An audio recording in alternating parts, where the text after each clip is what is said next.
మనము ఆర్థికంగా బలపడాలంటే, మనవాడు బలపడాలంటే, మన మతం బాగుండాలంటే మనము మన వాళ్ళ దగ్గరే కొనాలి స్వామి. అన్య మతస్థుడు మీ మిత్రుడైనా సరే కొనకండి, మీ శత్రువైనా సరే మన హిందువు దగ్గరే 10 రూపాయలు ఎక్కువైనా కొనండి ఏం స్వామి. వాళ్ళు ఆర్థికంగా బలపడితే నష్టపోయేది మన మతమే.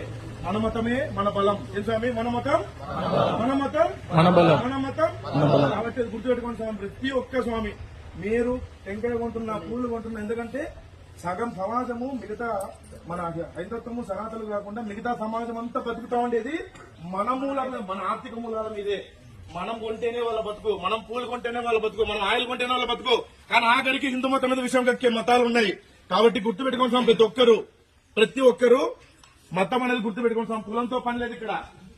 హైందవ జాతి బాగుండాలంటే, ఆర్థిక మూలాలు బాగుండాలంటే మనం మన దగ్గరే కొనాలి స్వామి. దగ్గర గుర్తుపెట్టుకోండి స్వామి. ఎక్కడ పోయినా చెప్తున్నాను, దయచేసి అందరూ గుర్తుపెట్టుకోండి స్వామి. ఇది స్వామి